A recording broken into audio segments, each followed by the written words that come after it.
Welcome everyone. WrestleMania के बाद का मंडे नाइट रॉ सही किस्म का जानदार रहा। सबसे पहले एंट्री हुई brand new WWE undisputed champion John Cena की। जॉन सीना ने आकर रिंग अनाउंसर को रिंग में बुलाया और उसको दिया एक पेपर और उसे बोला कि इसको पढ़ो। तो उसमें जॉन सीना की कुछ तारीफें लिखी हुई थी और लास्ट में लिखा हुआ था कि लास्ट रियल चैंपियन। इसके बाद फैन जॉन सीना को चीयर करने लगे, लेकिन जॉन सीना ने कहा कि मुझे अब चीयर करने का क्या फायदा, जब मेरे पास टाइटल बेल्ट आ गया है। तुम लोग तब मुझे बू करते रहे जब मेरे पास टाइटल बेल्ट नहीं था। जॉन सीना ने मजीद बोला कि ये फैंस वैंस कुछ नहीं होते, जब मैं रिटायर होऊंगा तो मेरे घर मेरे साथ तुम फैंस लोग नहीं जाओगे बल्कि ये टाइटल बैठ जाएगा। जॉन सीना कुछ ऐसी ही सड़ी हुई मजीद बातें करते रहे, यहाँ तक कि इनके पीछे एक सांप आ गया। मैं बात कर रहा हूं द वाइपर रैंडी ऑर्टन की। रैंडी ऑर्टन के आते ही फैंस ने शोर मचाना शुरू कर दिया। जॉन सीना को भी कुछ महसूस हुआ कि पीछे कुछ है। जैसे ही इन्होंने पीछे मुड़ के देखा तो रैंडी ऑर्टन ने 100 माइल्स की स्पीड के साथ इनको आरकेओ लगा के रिंग में कल्टी कर दिया। रैंडी ऑर्टन ने ये आरकेओ लगा के ये वाजा कर दिया है कि बैकलैश जो कि इनके ही होम टाउन में होने वाला है, वहां पे ये डब्ल्यूडब्ल्यूई चैंपियनशिप के लिए जॉन सीना के साथ लड़ने के लिए तैयार हो चुके हैं। इन दिस वे जिंदगी में आखिरी बार हमें ये वाला फ्यूड देखने को मिलने वाला है, तो डोंट मिस इट, क्योंकि ये हमारे बचपन के हीरो है। इस आखिरी फ्यूड के बाद हमें ये शायद दोबारा नजर ना आए। इसके बाद आया अनबिलीवेबल टाइटल चेंज वाला मैच। मैच था टैग टीम वुमेन्स टाइटल के लिए Becky Lynch and Lyra Valkyria versus Liv Morgan and Raquel Rodriguez. और लिव एंड रैक्वेल ने इस मैच में लेरा वकेरिया को बीट कर दिया। बेकी लिंच रिंग से बाहर थी और इन्होंने ये टाइटल्स वापस विन कर लिए हैं। बेकी लिंच और लेरा वकेरिया के लिए ये टाइटल सिर्फ एक दिन के लिए ही साबित हुए। इस हार के बाद बेकी लिंच अपने ऊपर काबू ना रख सकी और इन्होंने लेरा वकेरिया के ऊपर अटैक शुरू कर दिया। In this way Becky Lynch भी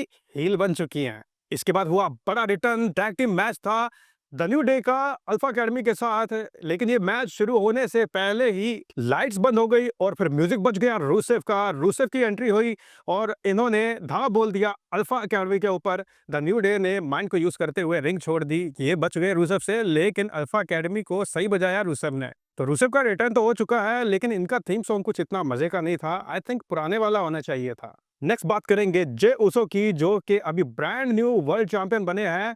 इनकी एंट्री हुई और फैंस ने यू डिजर्व इट के चांट्स लगाए। जे उसो ने कहा कि इस वर्ल्ड टाइटल को जीतना इतना आसान नहीं था, लेकिन मैंने कर दिखाया। मैंने गुंथर को टैप करवाया जो कि जल्दी टैप करता नहीं है। फिर एंट्री हो गई समी ज़ैन की। समी ज़ैन ने कुछ बोले बगैर सबसे पहले हक किया जे उसो को और फिर इन्होंने बोलकर कहा कि मेरी ये विश थी कि तुम्हारे इस अच्छे टाइम में मैं चाहता था कि मैं वो सबसे पहला बंदा हूं जो तुमको बताए कि तुम्हारे साथ वो कितना प्यार करता है। समी ज़ैन ने फिर जे उसो का म्यूजिक प्ले करवाया और फिर इनके साथ इनका न्यू वर्ल्ड टाइटल विन का सेलिब्रेशन किया हीट के साथ। यहाँ तक कि इनके भाई जिमी उसो भी आ गए और तीनों ने मिलके ये विनिंग सेलिब्रेशन की पार्टी की। इसके बाद गुंथर आ गए और इनको गुस्सा था कल का टाइटल हारने का और वो इस गुस्से को उतारना चाहते थे। इन्होंने आके माइकल कोल को गिरेबान से पकड़ लिया।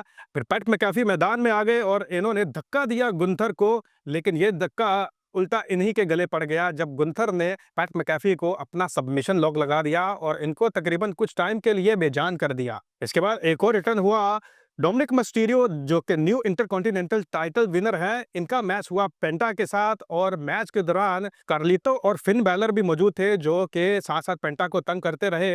रही सही कसर निकाल दी जेडी मैकडोना ने आके। जी हाँ, इनका रिटर्न हो गया और इनकी वजह से पेंटा जवाब दे गए और डोमिनिक मिस्टीरियो अपना टाइटल डिफेंस जीतने में कामयाब रहे। शो के लास्ट में आए फिर सेथ रॉलिंस पॉल हेमन के साथ। सेथ रॉलिंस ने कहा कि मैंने रोमन रेंस का वाइस मैन और सीएम पंक का बेस्ट फ्रेंड छीन लिया है। इसके फौरी बाद एंट्री हो गई सीएम पंक की। ये अपने हाथों के ऊपर टेप चढ़ाते आए और फाइटिंग के मूड में ये रिंग में एंटर हुए और सेथ रॉलिंस और सीएम पंक दोनों के दरमियान फाइट शुरू हो गई। सेथ रॉलिंस को गिराने के बाद जब इनकी अटेंशन हुई पॉल हेमन की तरफ, तो सेथ रॉलिंस ने पीछे से आके सीएम पंक को कटसोम लगा दिया।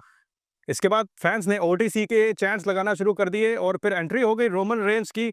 रोमन रेंस ने आते ही पहले सेथ रॉलिंस को लगाया स्पीयर और इनको रिंग से बाहर किया और सीधा सुपरमैन पंच दे मारा पॉल हेमन को। फिर ये पॉल हेमन को स्पीयर लगाने के लिए तैयार थे। जैसे ही ये स्पीयर लगाने के लिए भागे तो न जाने कहां से ब्राउन ब्रेकर टपक आए और इन्होंने जोरदार स्पीयर लगाया रोमन रेंस को। तो पॉल हेमन ने एक प्रॉपर प्लान तैयार किया हुआ था। सेथ रॉलिंस ने सीएम पंक को एक बार फिर से कर्ब स्टॉम्प लगाया और फिर पॉल हेमन ने बाहर गिरे हुए रोमन रेंस के लिए ऑर्डर लगाया ब्रॉन ब्रेकर को कि इसको ठिकाने लगाओ। ब्रॉन ब्रेकर ने फिर स्पीयर लगाया रोमन रेंस को और ये ऐसा स्पीयर था कि रोमन रेंस सीधा पटके बैरिकेड की तरफ और बैरिकेड टूट गया और इसके बाद रोमन रेंस हिल ना सके। इन दिस वे आज एक नया ग्रुप बन चुका है और इन्हीं मोमेंट्स के साथ आज का Monday night raw the end हुआ। तो दैट्स इट, आज के लिए इतना ही। आपकी इस सबको लेके क्या राय है कमेंट बॉक्स में जरूर शेयर कीजिए। मिलते हैं अगले वीडियो में। सी यू नेक्स्ट टाइम।